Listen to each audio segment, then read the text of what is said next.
Oh, look at that. Pull up in motorcades. I got a show today. It's all I'm trying to do. Hustle and motivate. Choppers are throwaway. Welcome to the 24th episode of the Jax Wax podcast. My name is Jared Miner. I'm here with Todd Isaac as usual, but we have three very special guests that are in our hometown of Columbus, Ohio. We've got Mr. Dylan Von Kleist. Thank you for having me. You're welcome. Nick McQueen. Thank you. You're welcome. And Jason Rose from Rupes. Hi. How are you? I'm good. Not Rupes. That's right. That's right. Not rupees. Not Rupes. rupees. First part of the class today. Rupes. Yeah. That's right. There'll be a test on this. Yeah. That's exactly right. So you guys are in town, and we are very happy to have you in an advanced. We are hosting our very first training class in our brand new facility here, and we wanted to have you guys be a part of it. And it is an advanced sanding and polishing class. Day one in the books. Day one is done, and it was very good. Yeah, we scratched up a lot of things. Yeah. That's right. You sure did. Now tomorrow we might figure out how to remove them. Yeah, now we gotta fix them now. That's the challenge. I just want to tell you that, you know, we have the blessing of doing training classes all over the country and all over the world, and you guys really outdid yourself here. This is a fantastic facility, and it's a very pleasant environment, but it's also very good to do a training class. It's laid out well, and I think you guys did a great job. Appreciate that. Yeah, we thank you very appreciate much. I came out like 2 or 3 years ago to Matt Mormon's Obsessed Garage class for this advanced class in Colorado, and was so impressed. I came back and told Todd, I said, you've never seen a facility this well done. You know, like you guys built that whole place from the ground up in your facility in Colorado. Yeah. And from a training standpoint, it just doesn't get any better than that. So, you know, I couldn't really mimic everything there, but we wanted to have something that was at least somewhat comparable. But we learned so many things. Like some of the guys that were there for our second class, we took Jax Wax January of 2020, brought maybe 10 or 12 people out to this same advanced class.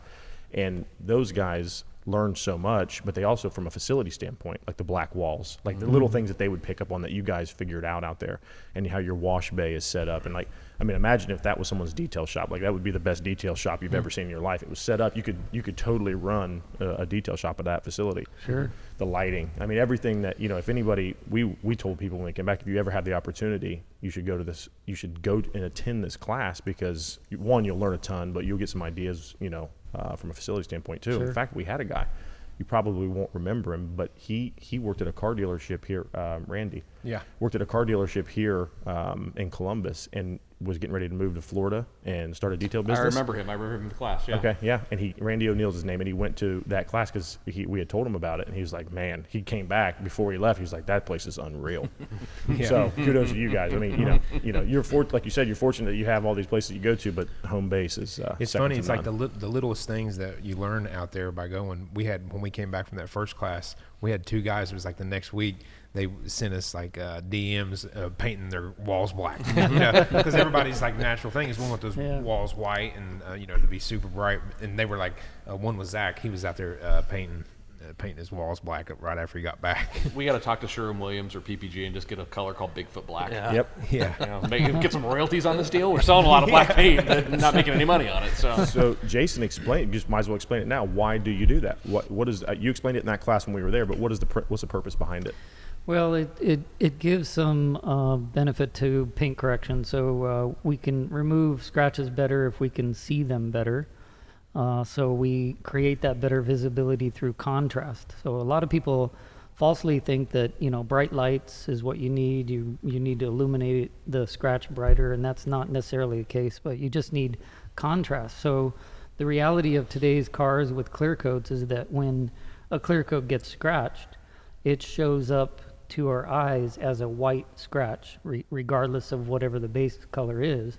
So if you're trying to see white scratches better, then you have this black slate behind you. So when you look into the paint, you're seeing the reflection of everything that's behind you, right? Mm-hmm. So if it's a black clear slate behind you, then that means those white scratches are just gonna pop right out for you. It was so wild. It was like when you explained it in that class, I was like, oh man, it makes complete Makes sense. Even though you didn't think about it prior. so logical. It's so logical. We never thought about it before. It is so cool. There's the thought process of everything in that facility is pretty impressive. Everything, you know. Oh, thank you. Yeah, it's really, really good. So before we get talking about what happened today, I know a lot of the people that listen to this podcast and detailers in general love to hear the history of you guys and how you got to where you are. So I like to go all the way back to the very beginning. So we'll start with Dylan. And how did you get into detailing? What was that path until today, and how did you become a member of the Rupes team? Well, it's a long story. So the basic of it is like a lot of guys, I didn't have very many other skills. You know, I was 16 years old. I wanted my first car. I wanted to have money. I didn't want to go get a regular job, and it was either mow lawns or clean cars. And I liked cars. I was into cars. So started out just doing basic kind of wash and wax stuff, neighborhood kid doing that stuff. And I started my first actual official business with a buddy in high school. We built a small mobile trailer, had a water tank on it, and we weren't doing anything super advanced. I mean, California, right? Yeah, Yeah. we're in Southern California at this point, and so on weekends we'd haul that trailer. My buddy's dad was the LA County Fire, and he would give us kind of the inside, like, hey, you want to go to this fire station?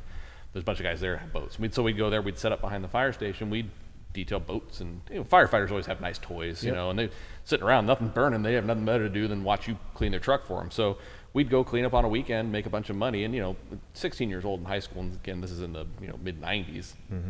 Walk away with a couple $100 in your pocket. You felt like a big deal. A big deal. I felt like I was king of the world at that point. So that kind of evolved over the years, and I bounced in and out of it. I kept thinking I had to get a real job, so I'd go get an office job somewhere, and I hated it. It was soul sucking. I didn't like it. I'd fall back into detailing. Even when I had some of these corporate or kind of office jobs, I had side gigs where I was running crews of guys detailing cars.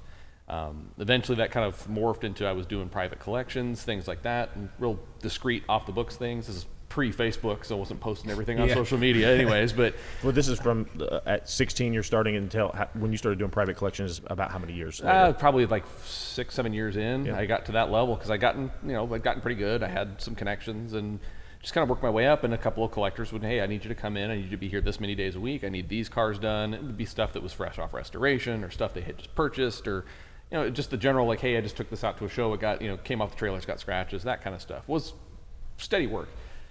Grew that enough that I could hire guys and had them doing it. And that was always the goal, is to I never wanted to be the guy doing all the work myself. I always had that aspiration of move up, put people below you, build a company, kind of not pyramid scheme, but have a corporate structure kind of thing, and get yourself out of doing the services. Because even back then, before I started having aches and pains from all this stuff, I could recognize that nobody can do it forever. People don't realize how hard detailing is. It's over time, hard work. sure. It'll beat you up. And I had seen some of the old dogs, guys that I had learned from, they got up there to their 50s and they were still detailing cars, and then they would develop some kind of injury. And if your elbow goes out and you're the guy who does all the polishing, You're not polishing. You have no polishing. So you're not making money. Your income goes to zero. And that was always kind of a fear for me. So I eventually transitioned to that kind of role, and then eventually a role popped up. I had, Adam Patali of Adam's Polishes. We had known each other, and we'd had a history going back a ways. And he's also from Southern California. He's at this point he was in Southern California, and he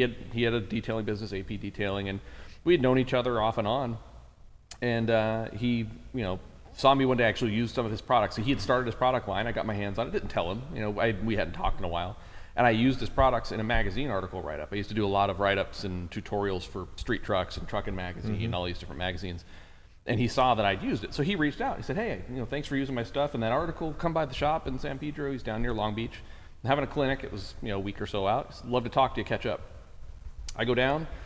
He does his tutorial thing, and he makes a big deal that I'm there. He has a bunch of copies of the magazine to give out to everybody. And we got to talk, and he says, man, I need help. I've started this business with my own stuff, and I need somebody to run internet forums, and I need help with product development. I need this and I need that. And so at this point, I had a side gig doing detailing. I had a regular day job, corporate job. And then this was kind of like, oh, I'll do this in the off hours. I was young and stupid and took 3 jobs at the same time, never slept, but money hungry, greedy. And took it, it blossomed eventually into a full-time gig. And then he moves to Colorado, and I'm working from home. He tells me, you got to move here. And I worked my way up. And when I eventually left Adams, I was head of product development, head of marketing. I was the COO at that point, all those things, and gained a ton of experience. But that was kind of what catapulted me to the supplier manufacturer side. Because you dealt buying stuff for them. Exactly. Yeah. And so I got to know that side of the business, grew a skill set on that side, and applied my knowledge of detailing, but I wasn't detailing every day. It was what I knew about detailing was what made me valuable. And the rest is history. I spent some time with Surf City Garage, and then eventually landed here with Rupes. And it all started because a 16-year-old kid didn't want to mow lawns. It's basically it's where I'm at. It's kind of a weird series of things. That's but the short version. Yeah, exactly. Yeah, I didn't want to mow lawns. Now I work for Rupes. Look at that. Now I'm doing training classes in Columbus, Ohio. That's cool though. A lot of people always ask. That's what people want to know is like, how did it start? Everybody thinks that it's like, oh, you just were handed this thing, but it really started by I was detailing cars. Yep.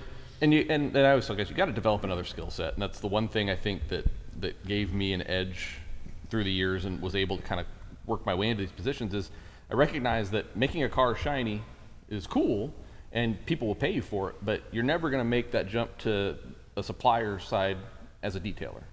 It just isn't going to work. You've got to have be good with numbers, be good at marketing, be good at operations, another skill set that you can add to the mix, because Adams Polishers didn't need a detailer. They needed somebody who could talk detailing, but they needed somebody who knew how to develop products, somebody who could organize things and do tests and that kind of stuff. And so if anybody ever wants to follow that path, it's not so easy as just be a good detailer. Be a good detailer, but develop another secondary skill set that a business wants. Create value within that company. Exactly. Yeah.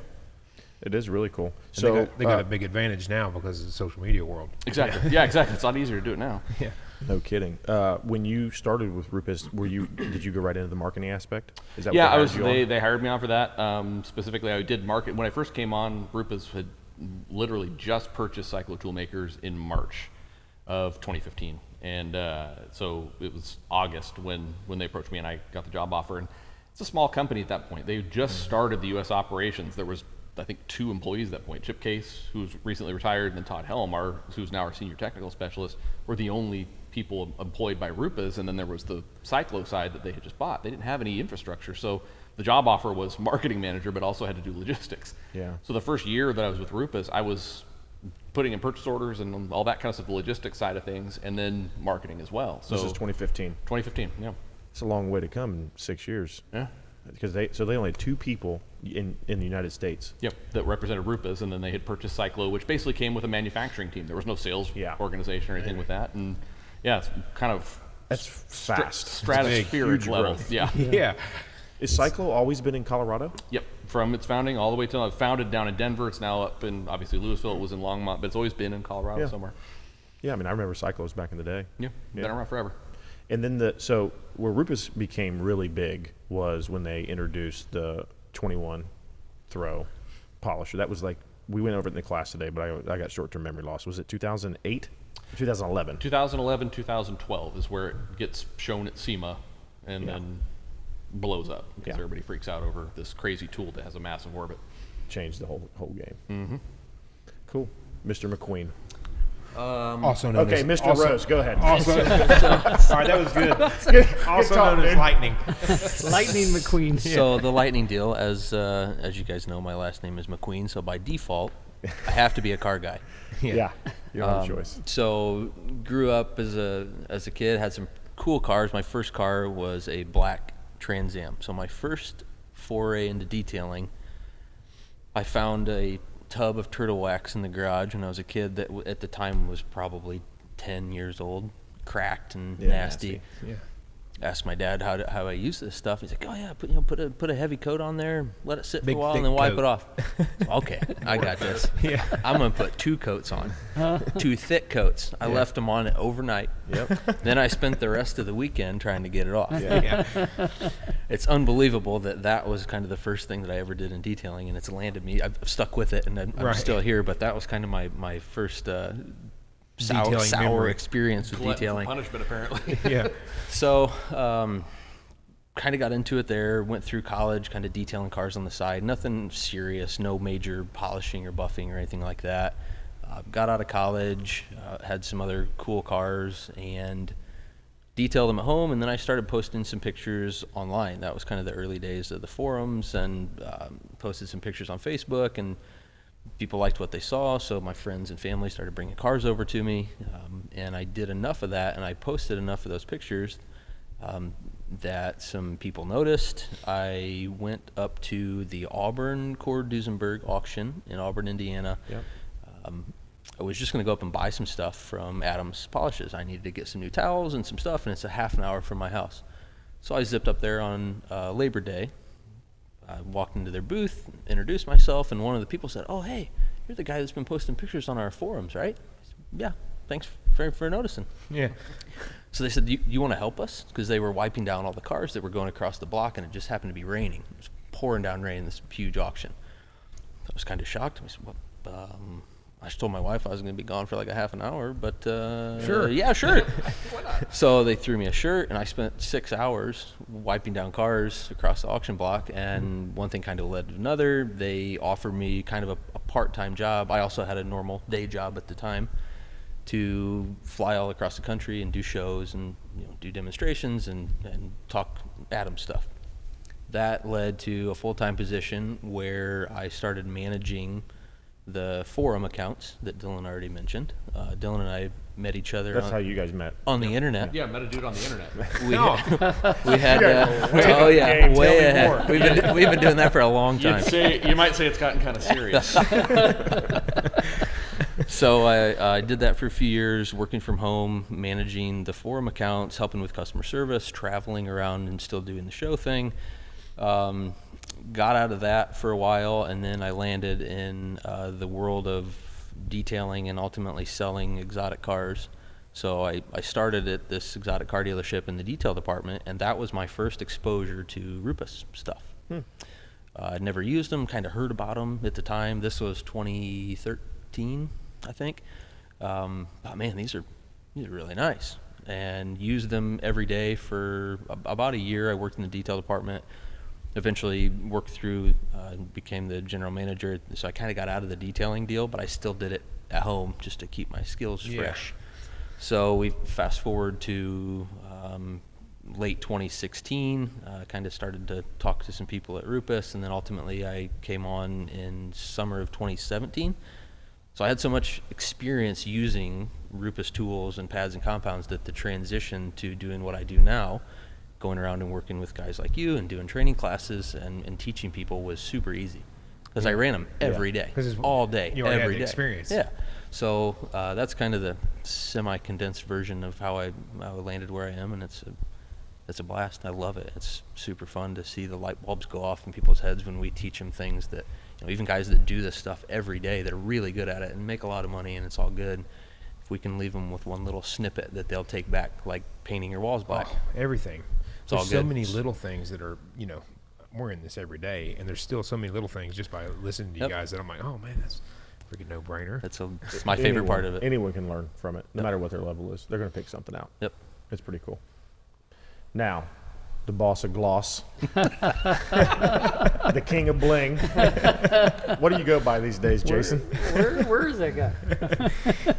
You got a little longer history in the detail business. Did you just call me old? He did just call you old, I Dang. believe. Well, I heard earlier, I was walking downstairs, I heard someone say that you polish Noah's Ark. Yeah. That's the rumor. Shiniest arc in town. Yeah. Well, we'll start from the beginning. So one night my mom and dad got frisky, and here I am. That's the start. Okay. Didn't want me to go that far back. No, too far. It's too far. Too far. Fast forward. So, like many people that are doing detailing and in this business, I started at a young age in high school. Started polishing my dad's cars, and then my mom's, and then the neighbors, and it evolved into I was the guy in the neighborhood that was walking or riding a bicycle around the neighborhood, polishing cars, after school. So I just, basically started in high school and never stopped. I've been doing this my whole life. I worked my way through college. You go to college because you think that's the right thing to do, and mom and dad said you got to go do that, so I did that. But after graduating, I worked a few months in that field, and I'm like, nope, I'm going back to cars. I just want to keep doing what I enjoy. So even after college, had a business, detailing. So I had a 12-year mobile detail business in Southern California, which for those of you out there that are mobile in other areas of the country, Southern California is pretty easy to go year-round mobile. Yeah, that's a great place to detail. Yeah, it There's is. no seasons there, so So many people in this business are from Southern California. Yep. McGuire's, Mothers. I think Mothers is right. Yep. Adam started in California. All these people. I mean, you could look at it. It's perfect all year round. We're Yeah. real close to it. It's really a great, and it has a great car culture too. So Southern California is amazing. Yeah. So yeah, I detailed that 12 years, and then, I joined the McGuire's team in 1996. Which was I don't know if you guys heard the story about my truck and trailer that got stolen. Did you hear about this? I've heard a piece of it, but Go ahead. tell it'd be it good for, for tell the it for podcast. everybody. How did you, when you joined how did you get into McGuire's? Well, I started using the McGuire's products, and I went to a class. Ironically, here I am teaching, but I went to a class, and I saw somebody else do a demo and train on McGuire's products, and I thought, okay, that turned out good on that hood. Maybe I should go try that stuff. So I started using the product. So after about a year of using it, found out where they were, where their office was, and I started reading and hearing and seeing Barry McGuire do his tour and speaking about the products. And so I had this weird, strange goal. I honestly don't know why, but I saw that guy Barry McGuire, and I decided I want to detail that guy's car. I just had this as a objective, right? Yeah.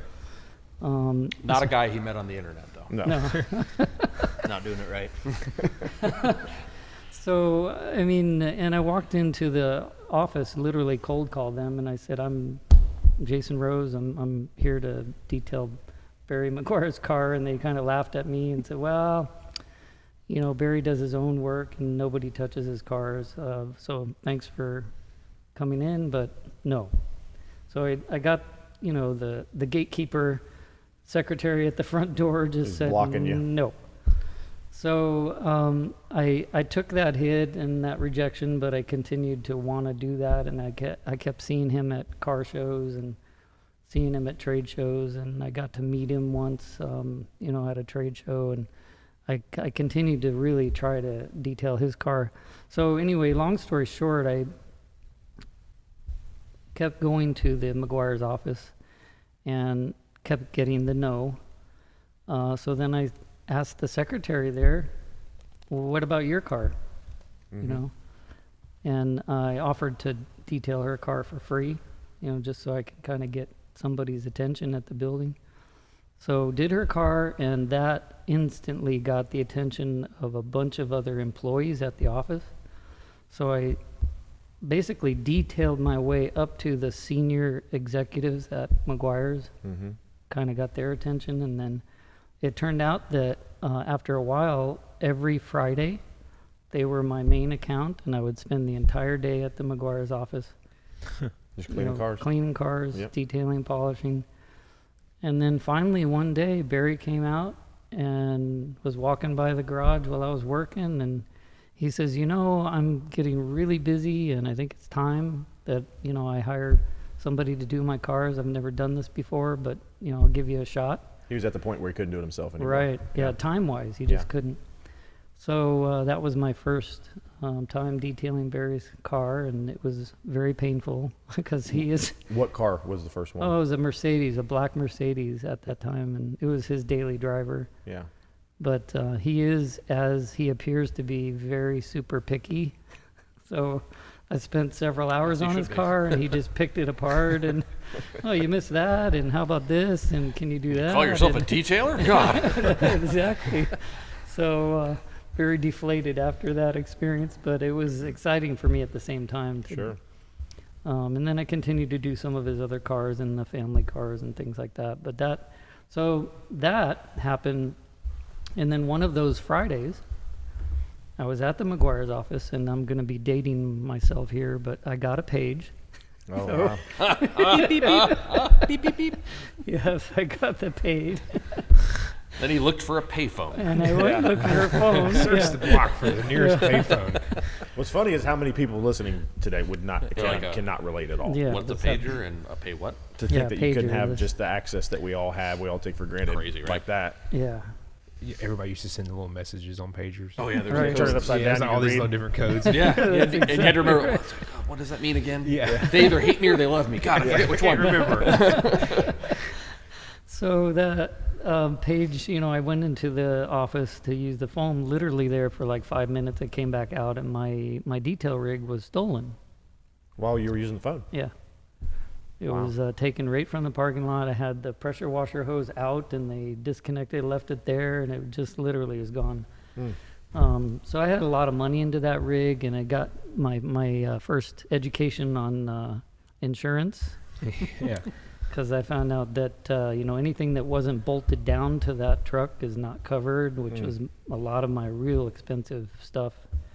So it was a shocker. And at that time, I bought a lot of fancy stuff on credit cards because I was literally just graduated college at that time, and I was like buying up and making my fancy, good-looking detail rig, and then somebody took it, and I have all this debt, Oh man. And it's not insured. and no way to make money to pay the debt, and it's not insured. Yeah, so it was a tough time.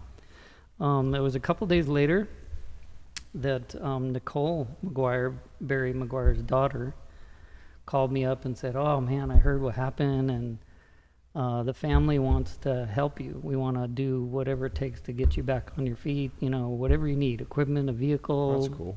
product, whatever you need, we're going to help you get going again." And it was such an amazing offer.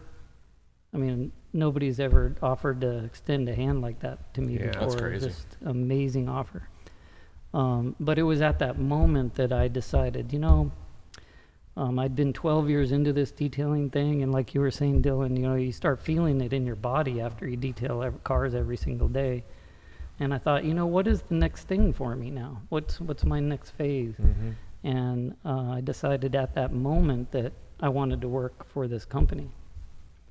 So I told Nicole that. I said, I called her back the next day, and I said, I appreciate the offer, but what I really want to do is work with the McGuire's company.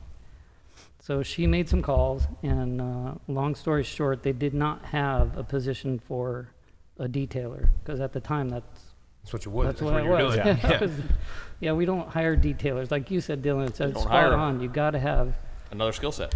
you Something. know, yeah, some other skills. You have to have some other experience, but just being a great detailer, shining up cars, these corporations, they don't need that, right? So they didn't have anything for me. But I didn't give up. This was a great story about perseverance, because it actually took 3 years from that moment, that my truck was stolen, and I had that conversation with Nicole McGuire To get the job. to get the job. It took 3 years. Wow. Because every time I called and said, "Do you have a job for me? Do you have even entry level? I'll go sweep the floors. What do you Yeah. need?" They're like, "Well, we need distribution experience if you want to be, like what Nick does now, that territory management stuff. You need experience in sales. You need experience in managing accounts and things like that." So I said, "All right, I'll go get that." So there was an opportunity in Dallas, Texas. It's what you do, Jared, basically the route delivery of detail supplies to car dealers and body shops and detail shops. Yep. So I went and did that in Dallas, Texas for 2 years.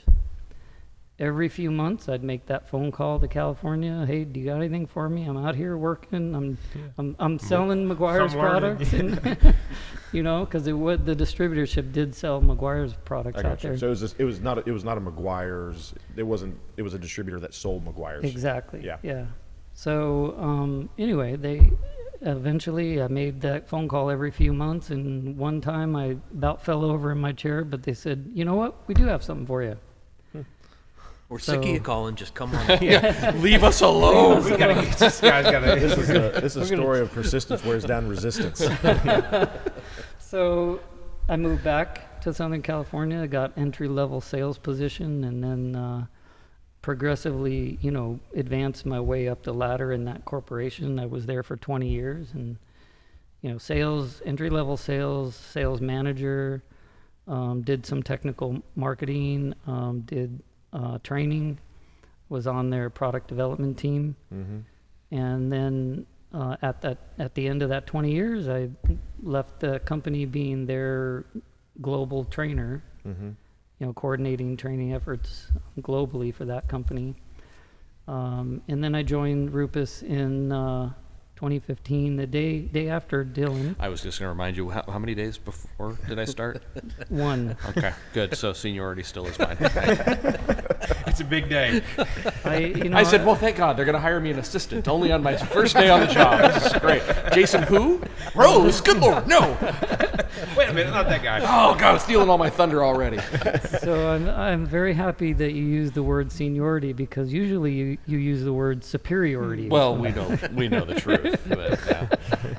So in 2015, and I basically do the same thing I did at McGuire's, but with a different company, and global training on the development team, things like that. And we have these two academies. There's Milan, Italy is the Bigfoot Academy. We have one in Denver.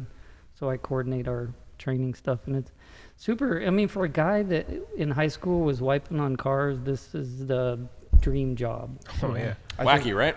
I think it's so cool that like people that would listen to this would like listen. This is what you need to do. Like try to, like you're saying, you don't want to be detailing cars for the rest of your life. It's eventually going to wear on you. Like make connections, be persistent. And well, who knows what can happen. It's really helpful for people that want to be involved in a company. You know, the people that are detailers. We have so many guys that are detailers that they want to be involved. This is like a good story for them. To, like we were all detailers, and this is how I got to where how you got to where you are now. This is a good story. So you were in sunny California all those years, and then moved to Colorado. And I love it. I love Denver. I'm also a Jeep enthusiast, so being close to the Colorado Rockies, it's just amazing for me. Been to Denver a few times. It's beautiful. Yeah. Yeah. It's not bad. It's home. It's really cool. Yeah, that is a what a wild story about your trailer getting stole.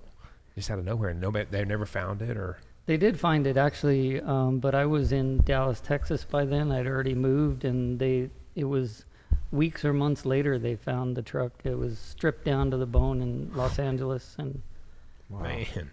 Yeah, they had parted it out and sold everything. God, what a dummy. You could have been detailing cars out of that thing, making more money. Sold it for parts. What kind of even detail? I just showed up at McGuire's about a month later and said, dude, I got half the price. Half price is the other dude. Yeah. He has no money and equipment. You know what I mean? Yeah. My overhead is zero. I'm charging you half. So you guys do the trainings all over, not just United States. Yeah. Everywhere, Right. correct? Yeah. Right. Do you have any like wild experiences going anywhere else, or even if it's in the U.S., like as far as going to trainings, or is it a lot different, like in Italy, or? It is. There's some very strong similarities with detailing around the world. You know, there are some things that are just the same everywhere about detailing, and then there's some very, very big differences in other countries. And but you know, the passion the detailers have, I see that everywhere. Yeah. In whatever language and. You say passion, I say sickness. Yeah, the disease we have Yeah. exists everywhere. So, yeah, that exists everywhere, but there are different methods, there are different ways of doing things, and I think what impacts detailing the most in other countries is the going labor rates in that country really dictate how a car gets detailed. For example, in India or some parts of Southeast Asia, the labor rates are so low that when a car is detailed, they throw 10 people on it and say, each one of you grab, your little space and you all do this. So 10 guys are jumping on a car all at once, and they can afford that. The companies can afford that kind of detailing because the labor rate's very low. By contrast, you go to, let's say, Zurich, Switzerland, where labor is very, very expensive. People doing hands-on stuff is super expensive. So they don't throw 10 people on a car. Yeah. They got one guy and they're like, no, listen here, buddy, you got an hour. There's one guy, and that guy is paid a lot, and that person has been trained a lot, and they have very expensive equipment because it has to be done right that first time, because there's no such thing as a redo, because if you have to redo something, it's a super expensive redo, and you've blown your profitability on that car and the next one. So there's totally different ways of doing things. Do what they charge for the detail, is it in line with the labor? I mean, is it more expensive? Yeah. what they charge. Oh yeah. Yeah. Oh yeah. So but what I love about traveling around, meeting and working with detailers is that passion is always there. You know, that people just really into this shining up cars. Yeah. It's you guys can speak to it probably even more, but throughout the years, my dad started this company in 1993. I graduated high school in 2001 and came right. Even when I was like 16, I would work here in the late afternoons, evenings, stuff like that. But full time, 18 years old, 2001. And back then, I mean, we were cleaning cars and polishing cars, and we were using high-speed polishers. I'd never used a dual-action polisher in my dad 90s and 2000, so on and so forth. But this pursuit of perfect paint, this pursuit of making cars perfect, I don't know when you can speak to when you feel like that kind of started. I mean, we always wanted to make them really nice and clean back then, and we wanted to polish them. But man, it's an obsession now. And I don't know if that is along with the ceramic coatings and stuff like that. Like, it really started to get heavy then. Like, we got to get our paint perfect. Yeah. When do you think that it really started heading that direction, which is great for companies like Rupes and great for companies like Jax Wax because you sell a lot of products? Yeah, yeah. I think it's always been around. I think the desire for perfect has always been there, and it's what has kicked it into kind of overdrive is how easy, and I don't want to disqualify the work that we'll do, but how easily it can be attained now, right? We have more choices, more options, more tools, more chemicals, more things that do the job faster, better than we've ever had. Yeah. Perfect, back when I started, 96, 97, I mean, it was achievable, but man, was it a heck of a lot of work. I mean, Sure you basically had a rotary. Yep. That was it. That was and then the Porter cable comes along, and it's like, oh my God, Yeah. I can finish to this level now. And it's evolved, and I think just as it becomes closer in reach, more people want it because you're inching along incrementally, and it's like, man, with even low skill level, a guy can get 85% correction. Yep. And he goes to Instagram, he sees perfect. Man, I'm only this far away. Right, I'm not too far off. And so then it becomes the pursuit of knowledge, the pursuit of technique. Everybody, we talked about a lot today in the class, the magic bullet doesn't exist. Stop solving problems with products. Products are great and they help you do the job better, but ultimately you are the variable you need to control. So I think the pursuit of perfection is also tied to kind of the bloom of training. I mean, there's more training happening now. I mean, correct me if I'm wrong. You could get training at McGuire's. You could, and when I was at Adams, we'd run around and we'd do detail clinics and we'd host them. And then you obviously guys have been doing it for a while too, but it wasn't the formal event that it is now. Not like this. Not like this. No, it was never on this level. It was a bunch of guys in a warehouse between pallet racks for 4 hours, and he'd go, okay, here's how you do this, and they go wash a car, and away you go. Now we've got structures, and there's good and bad trainings, but there's classroom learning, there's theory, and there's hands-on, and there's this and that, and so I think just as much as the pursuit of perfection has gotten closer and people are chasing it, we can also thank that pursuit of perfection has also kicked training and these types of interactions into high gear as well. And it's all part of that same pursuit. And it's like, these days people are not nearly as scared to pick up a polisher. So it makes it more user-friendly for the person who's at home. When we would have a dealer principal back in the day say, hey, I want you to train our detailer. We want, high speed, we use a DeWalt or a Makita or a Milwaukee or whatever they had. You're just not giving that to a guy and saying, here you go, man. Let me show you real quick, and then Best here of you luck. go. Here's your training. I don't have that fear anymore, Even if we can do a quick session at a dealership and put a polisher in someone's hand that has not that much skill set in polishing, and they can achieve in a short period of time some pretty good results. And that used to not be the case.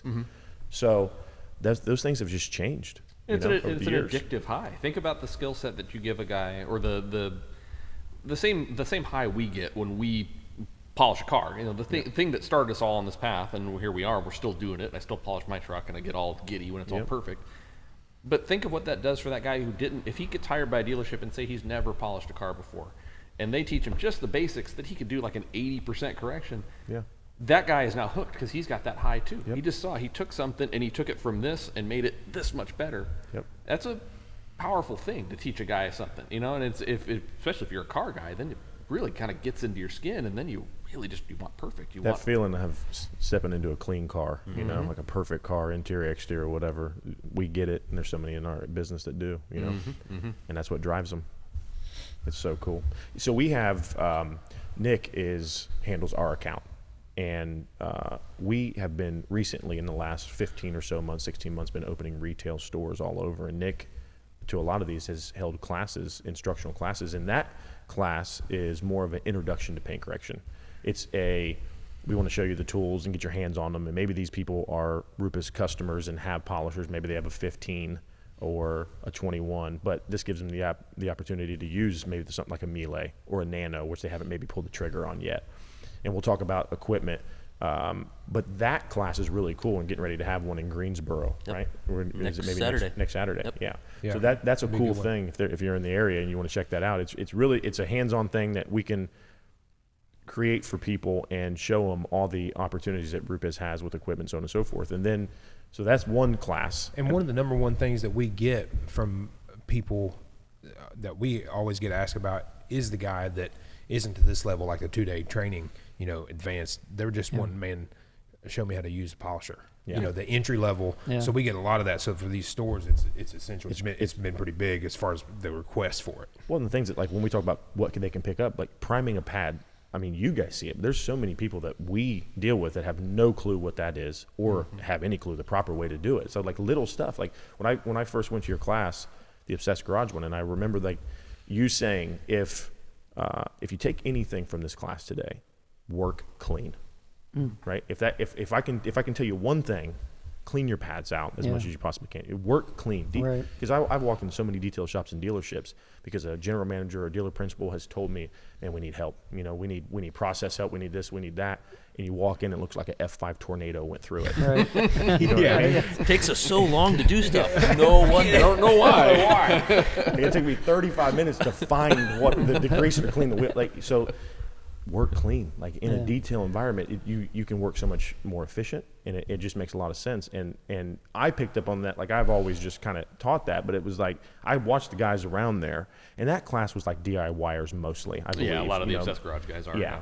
And super passionate guys. Yeah. And I could see that they like clicked for them, like, man, it's such a good point. And the things that it'll increase how many times you can use your pad. Like, they're not just, we see it a lot. We just see people just throwing compound on there, using way too much product. Like, less is more with the products that we have available today.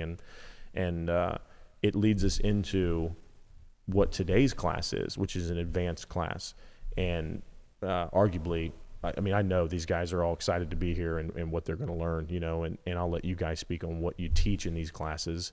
We're going to put a bunch of social media out about it. We're going to go live tomorrow so people can kind of get an idea. But what did you see in today's class? I'll start with you, Dylan. What do you see when you have a class like this? And these guys have some level of experience, some more than others, but generally they're they know what they're doing. And what do you see on your end from a learning experience for these guys? The main thing I touched on at the beginning is that I acknowledge that a lot of these guys they've been doing it, and they're probably getting the results they want already. They wouldn't be in the business still if they couldn't. If they couldn't get to the customer pleasing result, they wouldn't be doing it. They definitely wouldn't be coming to training for it. What guys come to these trainings for, I think specifically our trainings, and they maybe don't realize it until they get here, but we're going to teach them how to get to there faster. Yeah. Fewer steps, more efficiently. Don't fight the result, because a lot of these guys, they can get there, but they trip and fall, and there's a struggle to get that last 10% or whatever it is. We really, the class centers on the idea of efficiency, just getting through the process faster. So I told them, I said, I'm going to acknowledge you guys can all you can deliver on the packages you sell your customers. All we're going to promise you is that we're going to be able to let you deliver that faster. And if you can do it faster, you're more profitable. If you charge the same amount and do it in 30% less time, I've just put money in your pocket. Yeah. And that's really the kind of the main piece of this thing for these guys you see the light bulb go on, because they don't realize that's why they're here. They just go, I'll get better at using a polisher. But when you tell them it's not about being the best polisher, it's about being the most efficient polisher. I noticed a few of them, and myself, when you said the thing about, you were like, every detailer is always, it's the product sucks, or it's the pad, or it's the whatever, as to where you're focusing on, let's show what we can do. When you talk about in us, all the variables, which there's a bunch, and then one of the variables is you. Yeah. Right. Probably the most important variable. Yeah. And we get it, from being on the product side of it. You can't, so many times people call, well, man, I polished my car and your polish doesn't work. We're like, I promise it. I only used 3/4 of the bottle on the hood. I used 3/4 of the bottle. It didn't work. It's like, okay. What are you using? Well, I was using a backpack buffer. So I noticed a couple guys, one of which is pretty experienced, and I know he's still learning stuff. He's already been to the class in Colorado and here today again, because he just sees so much value in this training, and just wants to. He's constantly in that pursuit of perfection. Yeah, his disease is pretty advanced. It's really advanced. It's in a higher stage. Stage 5. Much higher stage. Yes. We should pray for him. Yeah. But it is, it just like you guys touched on it in the class, is these guys can get perfect paint, but if it's taking you 15, 20 hours to get there, That's one of the first let us show questions you how to you get say. it. Let us show you how to get it to 10 or 8, Or less, whatever it is. Yeah. Jason asked that question in the beginning. He said, all right, everybody be honest. Raise your hands who does 15 and 20-hour paint corrections. Yeah. Yeah. Just let it. Yeah. We said, oh, And then I seen a couple of their heads explode when you said, I'm going to show you how to do one in 30 minutes. That's what yeah. I'm going to do express you on 30 minutes. left and one What? Shorter class. Yeah. Yeah, so today was focused on mostly sanding, right? Dry sanding, wet sanding. You focus mostly on wet sanding? Damn sanding, yeah. Yeah. Yep. With the LHR 75, which is a 3-inch sander, right? And then you've got the 6-inch sander. Which one's that? The Scorpios. Yeah. The full-size palm sanders. Yep. Do you guys focus more on one or the other, or is it kind of equal? They try a little bit of everything because, one, not every shop's the same. I mean, you can't run pneumatic tools in a mobile operation. Yeah. So if you're mobile, that's kind of automatically you got to be on electric tools. Not every shop has a compressor that can run a pneumatic sander, pneumatic polisher. So we expose them to both, give them after. In the end, it's all the same in terms of the process, right? A couple small adjustments you make for tool type, but overall, we want to expose them to as many options as possible, and they're going to find the one that fits their business. Yep. And some of these guys, we talked about it, some of them are going to go back and do a lot of sanding. Yeah. Some are going to go back and only do a tiny bit of sanding. But it's a new skill in their toolbox, another arrow in the quiver they can pull out when they need it. And we talked about it today, and I harped on them, and I beat these guys up because I want them to be profitable. That's really the push in all this. I told them, I said, even if you only do this as a spot treatment, don't give it away. Yeah. I was sitting here yelling at them, but I said, don't give it away. You have bought sandpaper. You have bought equipment. You took a training. Turn that into money. Your customers need to pay you for that. And what's a skill set worth? Exactly. Yeah. So you've developed that skill set. So if it's pay $50 per scratch or whatever it is, that's on top of whatever your existing services is. You take these deeper isolated scratches out, get a premium for that because there's value in that. Don't give it away. Too many detailers want to give things away.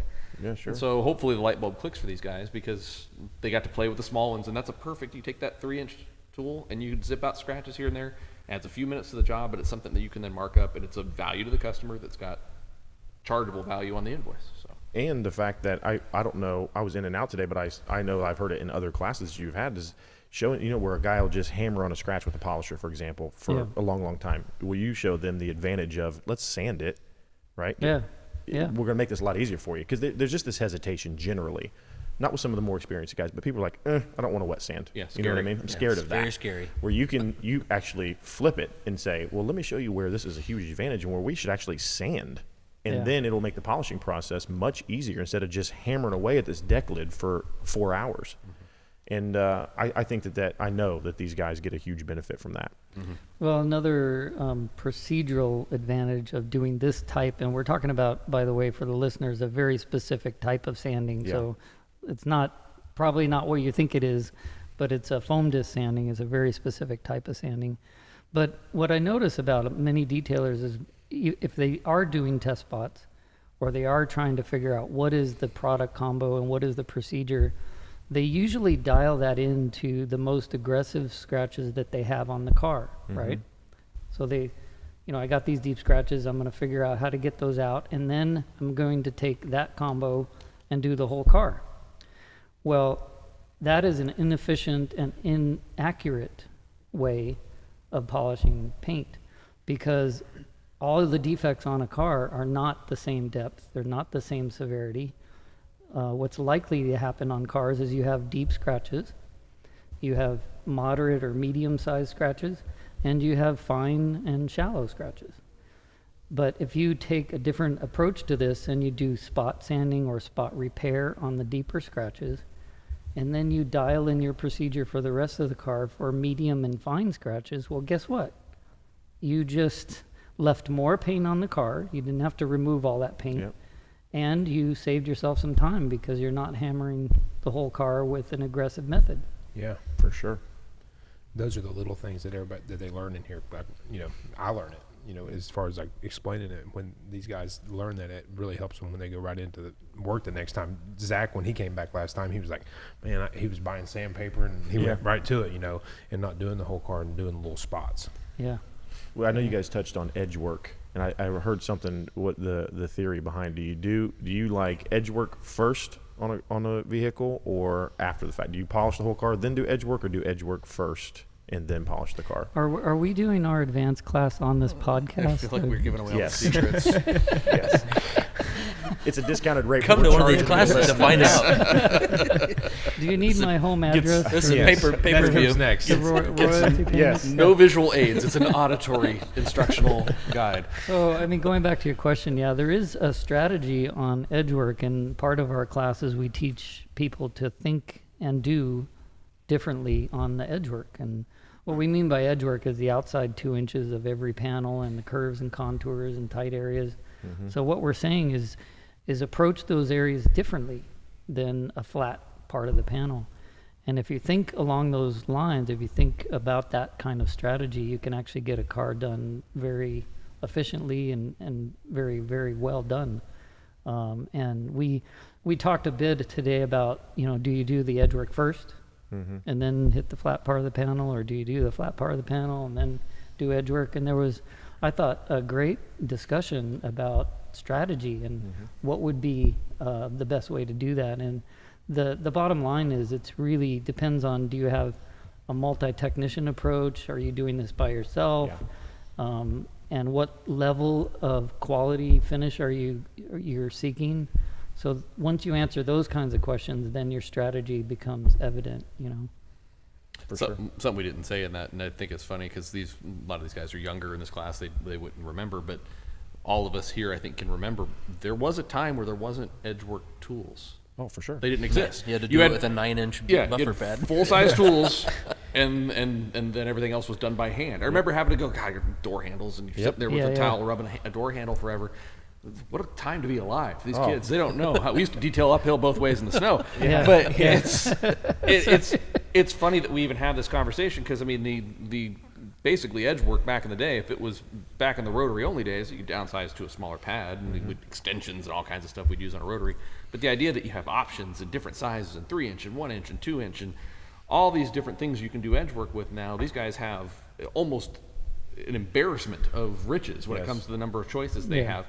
And it was funny to watch them as we started to kind of break into the idea of smaller tools. It was a little bit of paralysis by analysis. They almost have too many choices now. Yeah. And they go, well, do I need that one and that one?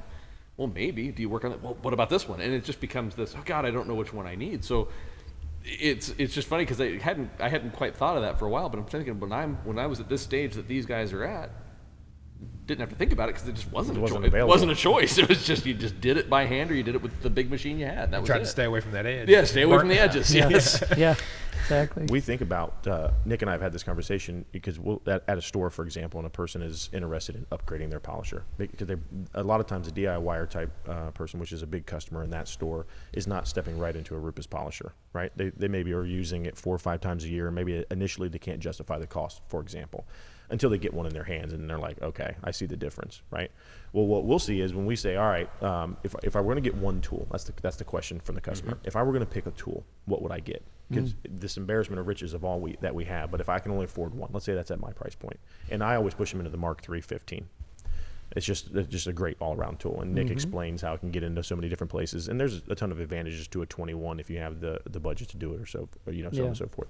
But what we see is, so a person that's how you get them hooked, right? You get them in the 15 Mark III, and then they start, maybe they do a big Suburban or something. It's like, man, that 21 would be a hell of an option right I tell now. you what, that would help out. That would help out a ton. And then they step up and they say, when I think of edge work, they say, man, that Nano looks really cool. And they don't even realize, you'd be surprised, maybe you wouldn't, how many people don't realize that can go from rotary to dual action, 2 different throws in dual action. Right. I'll get this right someday. Is it 3 and 9? 3 and 12. 3 and 12. Close. Almost. Close. Closer than last time. Maybe next Another time. decade of selling Maybe Rupes, next I'll time. get Well, there. podcast over. Thanks for playing. I mean, arguably, what's a better tool than a nano rotary on the edge? And then they see it. Like you talk about the light that goes off. They got their 15, maybe they got their 21, and they get that nano, and they think, how did I do it? How did I do it when I didn't have this? Right. So it's like you have all these different tools, but there's a hell of a need for all of them. At first blush, a lot of people think, oh, I don't need that nano. I mean, that thing's really expensive. What am I going to do with that? That's right. And a lot of people won't buy that tool the first time they're exposed to it, the first time somebody tells them about it, the first time they see it, even the first time they kind of handle it and think about it. But every time, as soon as they walk out of your store, they're thinking about it. Oh, yeah. And I heard you talk about it in St. Louis. Yeah, they think, oh, man. And the next time they're on that car. You know what? I did that car last week, and it sure would have been nice to have that thing to do underneath those door handles, or it sure would have been nice to do all that scratched up interior trim. Yeah. I could have done it on that car 2 weeks ago, but instead I just skipped that spot, and I hope the customer wasn't pissed off that I skipped it. I delivered it in the dark. Yeah, so they wouldn't see it. It raining. But that sets the gears of thinking in motion, and that's generally when they think, okay, I'll take one. We sell more of those than we would ever imagine we would. Yeah. I mean, because you do think of it as just like a niche thing. Man, we sell a bunch of them for everybody that has it uses it all the time. You find ways to justify that and to utilize it, and it is super versatile. Yeah, it's really, really good. So day 2, we're through day 1. Day 2, we focus mostly on. You got classroom again in the morning, but you're focused mostly on polishing, right? And then the different tools to use based on the scenario that they have. Yeah, like you mentioned, today starts with sanding, and sanding's a big topic, and we got a lot of barriers, a lot of fear to ally, and for most of them, it's their first experience with machine sanding. They've maybe hand sanded a little bit. So that eats up a lot of time. And then we end the day kind of with the overview of all things polishing and start diving in. Now, tomorrow just turns into we're going to pick a tool movement, and we're just going to go hard at random orbital. We're going to spend almost all day on random orbital, big tools, and we're going to move down to small tools. And then we wrap up with the end of the day is kind of the punchline that we used earlier, the 30-minute express enhancement, which they still don't believe I can do. So I'm going to do it. I'm going to do a whole car by myself in 30 minutes. But, we'll time lapse it. Let's do that. Let's do it. So it kind of ties everything together, because that last session we're going to show them how to take what they've learned in terms of technique adjustment, apply it to this express service stuff. We'll do probably one of these cars sitting in here, and then it becomes free play. And then it's test and tune for all the rest of the stuff. So if there's something they want to spend, I want more sanding time. I want Jason to explain edge work to me a little bit more. I want Nick to spend some time working with rotary. Yeah. Then we give him that opportunity, because every guy comes here with a different question or something he wants a little more focus on. So we're going to give him all the information, and we're going to spend the last part of the day free play. What do you want to learn more? What do you need more time with? And we'll get them that. But it'll fly by. It always does. Today flew by. It did.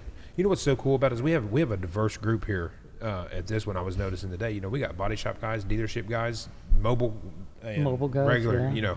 Such a diverse. But they are gathering the information, just like you said. The free play part of it. There's going to be so many guys that want to do. The body shop guy, he's all about sanding and knowing how to make that a better process. You know what he mentioned to me is what they're struggling with is finishing.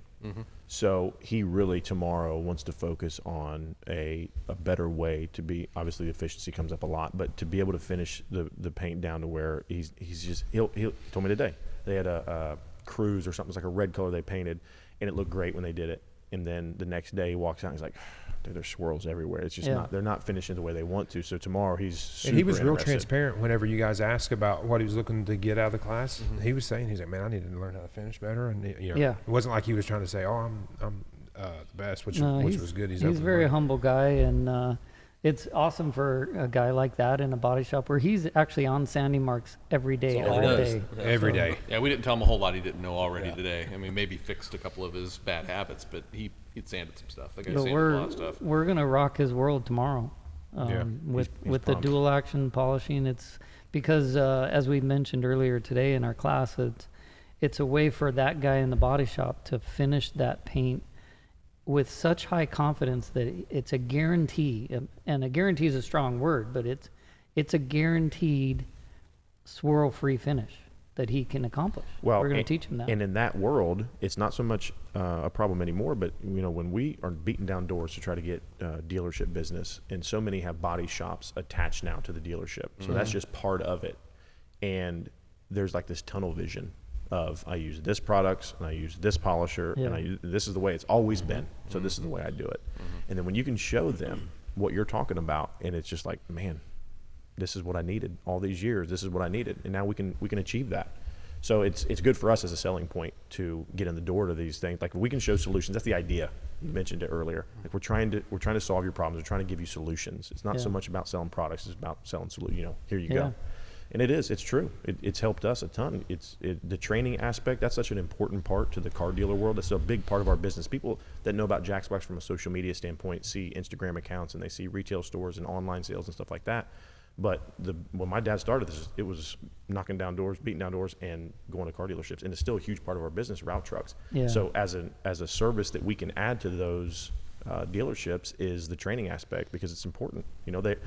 They have these ratings that they have to get from customers. Those CSI ratings are extremely expensive. Important. Right. Important. And they want to do everything they can in that department, in the reconditioning department, to better themselves. And we can help, Well, it's nice and it's refreshing too, because a lot of times, to your point, the body shop guys are very slow to adopt new things. It's Nick knows he spends a lot of time in these body shops, and there's a lot of guys that are just very, very stuck in their ways. They want to fight it. Yep. Yeah, they want to fight the change. I've been doing this for 20 years, and you're not going to tell me how to do anything new. And it just is what it is.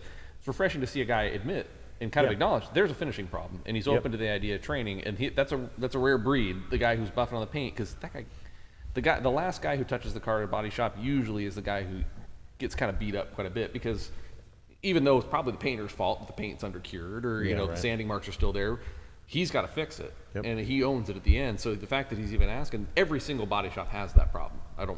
They all do. They all have a finishing problem. He's like the field goal kicker. Exactly. But exactly, he's a field goal kicker. But every body shop has this problem, and he can confirm it. They all have finishing problems. Nobody's really struggling with ripping paint off anymore. Yeah. Fixing scratches is easy. It's the finishing part's the hard part. We're going to show him how to do it. He's going to be a rock star when he goes back. And if more body shops would acknowledge that and send that guy in to get some training, they'd be delivering a better result. The customers would be happy. And a quicker one. And quicker. They got to let us help them. And that's it's the challenge in the body shop industry. They're very stubborn.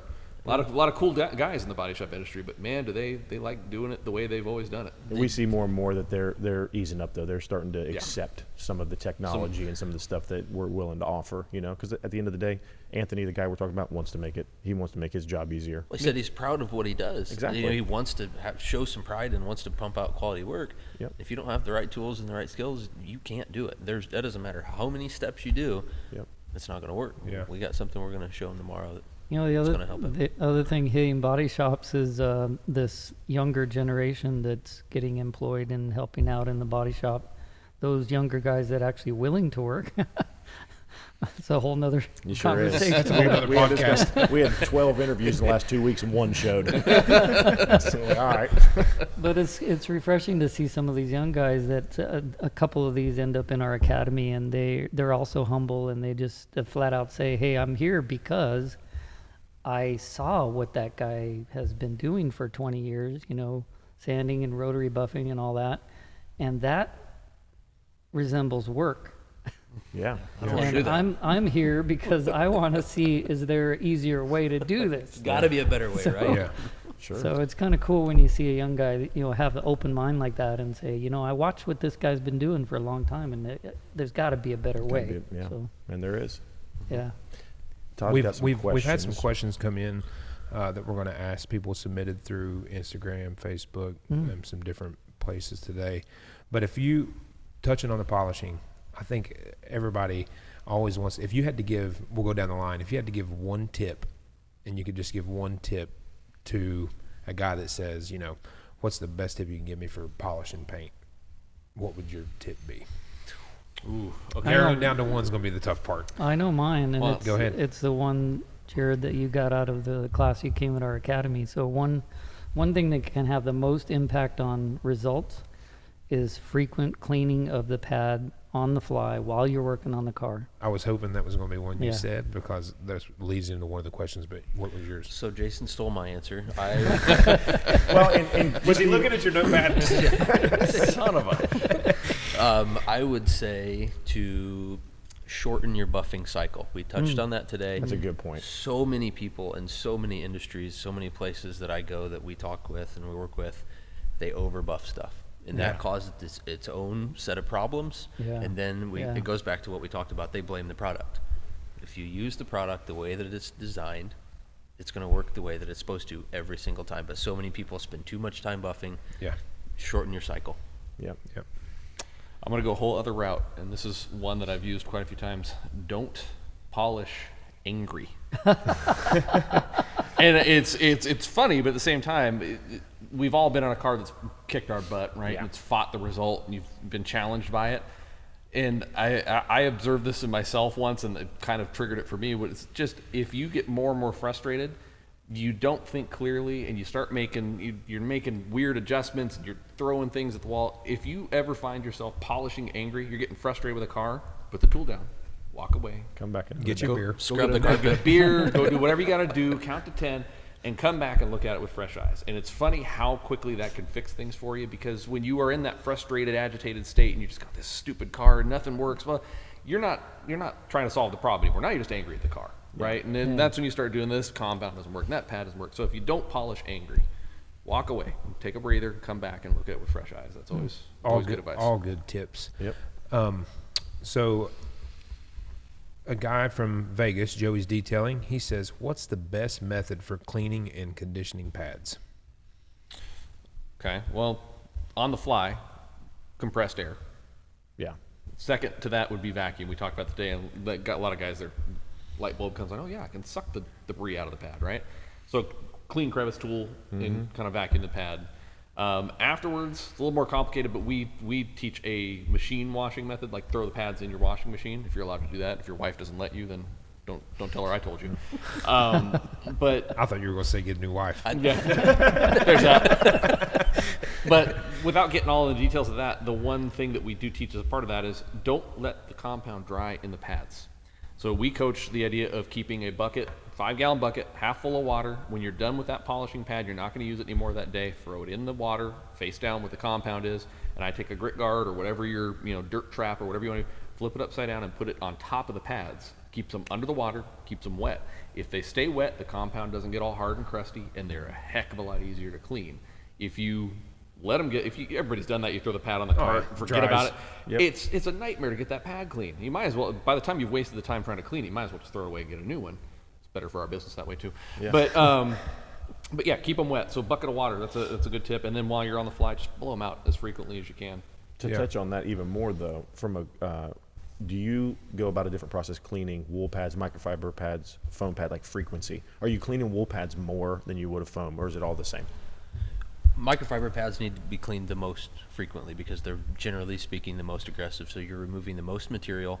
So the easiest way to look at it is the more aggressive pad I'm using, the more often I should be cleaning them out to maintain consistent performance. A really soft foam polishing pad, you're not removing as much material with that pad, so you don't need to clean it out as often. On the other end of the spectrum, a super aggressive microfiber, you're ripping off a ton every single pass, so you need to clean that out. And the pad more holds often. onto that residue.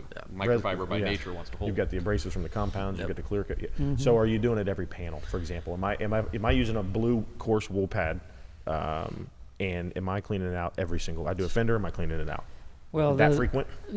By panel, I would say is the minimum frequency. Yep. And the softer the paint is, the more frequent you got to do it. So we've seen paint so soft that every application you're cleaning the pad. I think there's a ton of people that don't realize how much they should be cleaning a pad. Yep. They think, okay, I've done the hood and both fenders and the front bumper. It's probably time to clean the pad now. Yeah. It's matted down, and it's just One thing that works against us is that the clear coat is clear. yeah. So Wait, what? yeah. I would have never guessed that. So Write that down. the thing that we're anticipating, we have a class coming up in July where we have deliberately chosen an entire vehicle that's been repainted, but it's been repainted with single stage red paint. Yeah. And it's a beautiful training experience because detailers can then visually see the load that they're doing on the pad. They look at that pad and Yeah. it's red, and they're like, I'm not used to that. What happened? Yeah. So then when you clean it, you see how it cleans. And so having the ability to actually see the material that you're cleaning is just a fantastic training experience. But once you know that, and you can kind of now visualize the load you're getting on your pad, you can't see it with a clear coat, but it is happening. It's happening every application. It's a good point. Yeah. Next question. Is there any specific preventative maintenance that can be done on a Rupes electric polishers to help extend the life of the tool. There's an excellent video on youtube.com/Rupes with yours truly in it that covers all these things.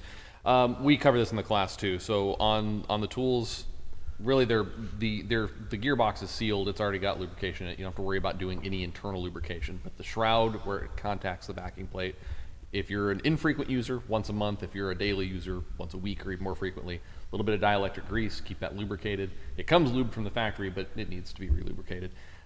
Cleaning out the vents, you take a vacuum with a brush attachment and vacuum out all the compound and lint and stuff gets in there, and you want to keep airflow going into the electric motor. And then the last one, which is one of the big mistakes you see people make, is don't treat your cords well. Don't wrap them real tight around the tool. Don't put hard bends in them. Keep them in nice loose loops. You do those three things. You lubricate that shroud, you vacuum that tool out, and you keep the cord in nice shape. Tool will serve you for a long time that way. I can vouch for the fact that, we'll have people come in and let's say there's something wrong with their tool. It's very infrequent. And even at your guys' facility, what's cool about your class is you take a tour around, and you show all the different places and you show the room that the repairs for the United States is. It's a little tiny room. It looks like a closet. What that's telling you is there's not very many repairs, which is good. And I've had people come in and I think the worst, if it's out of warranty, the worst one I've ever seen, you guys have like some kind of $95 fee to kind of build the tool back up or do what it needs done or whatever. And it's such a huge advantage selling other different polishers we have throughout the years. And it's refreshing to have such a good warranty program. Like, people should understand that if they're making that decision of what polisher they're going to go through, I can tell you right now that the warranty process through Rupes is super easy. They literally send you a label, prepaid label. You slap it on the box. You send it back to Colorado. If it's under warranty, they fix it and they pay to send it back to you. And the worst one I've ever seen when it was out of warranty was $95. So I don't ever want to that's a huge deal for guys that are using these polishers day in and day out to know that there's a company that stands behind them. And I've seen it time and time again. Yeah, one of the guys in the class today was commenting. He sent his tool in. Our repair guys are awesome, and they're guys who actually all work their way up on the manufacturing line. So they built the tools. Yeah. So they know them backwards and forwards. They can fix them. But each one gets a card. And the guy hand writes what he fixed. Little note, hey, clean this up for you, replace these things. Here's your carbon brush life. Thank you so much for your business, signed. And he had gotten one from one of our repair techs, Gustavo. Signed by, he remembered the name of the guy who fixed his tool. He goes, that's awesome. I got a card from him. That is cool. He was a little heartbroken when I told him everybody gets a card. He thought it was I thought it was just wait a minute. But we I thought Gustavo was writing me. We take it seriously because, again, a lot of the staff, like ourselves and a lot of our team, we're all been in that spot. When you need a company to stand behind it, and far too often companies that sell you stuff, they're not always there for you. And we can't be there with you and fix it on the spot, but the next best thing is we can go, we're going to cover the shipping, we're going to have somebody available to fix it, we're not going to farm it out to some third party, we're not going to make you wait weeks to get it done. It's removing those pain points, those things that we as detailers understand happen. Before he came to work for Rupes and I was working there and he's still at the exotic car dealership, he'd reach out, hey man, I got a couple tools I need to send in, and that repair program had just started. We're looking at it, man, how do we make this better? And he was one of the early adopters of the repair program. It's like high volume shop, a lot of tools flying around. He needed even preventative maintenance. They weren't necessarily broken, they just starting to get worn out. Let's get this thing tuned up. By providing that surface, we've solved a problem that we all know exists. And if it makes it easier to do business with us, like I told the students today, is your price is what you pay, value is what you get. That's it. I don't discount Rupes the pricing our tools. We're top of market. We're a premium product. We get it. It's going to exist in that upper price range. It's not the cheapest option. But what you get for that money is all these things that come with it. If you go buy that cheaper tool, more power to you. We don't hate you for it. You do what you do, what fits your budget. But when that $200 tool breaks, you have to go buy another $200 tool. Well, yeah, try see what their warranty program is. Exactly. And that's why I bring it up, is because it's not just about the price of the polisher. You have to look at all aspects of it. And once they see it, like the guys we're selling to, a big portion of them is detailers, professional detailers, and guys, even DIYers that are pretty into it. And then they see, it's like anything else. Once they experience it, they're like, okay, now I get it. One, it's a better tool, it's a better product. We get that, but it's just the company that stands behind it, and it's just important. We fully understand that a lot of people are using these to make money. Yep. We do not want that turnaround time to take forever. They need them back. We get it. We try to pump them back as quickly as we can because that's their livelihood. Sure is. 2 more questions. Actually 3. What is the best pad for removing severe oxidation? Ooh, well, it depends on the surface. Jason, care to? Well, there's a lot of variables that get thrown into this answer, but the way I think of this question is if I were a detailer, I'm not anymore, but if I were a detailer and I go out into the world and I polish cars every day and all I could have is one pad, in our product line, it would be our yellow wool, DA polishing pad, the yellow wool one. Because that range in that pad is so broad. I mean, it cuts, it finishes, it does a great job, and it has the best chance of doing one-step paint correction on the widest variety of cars out there. So, Yeah.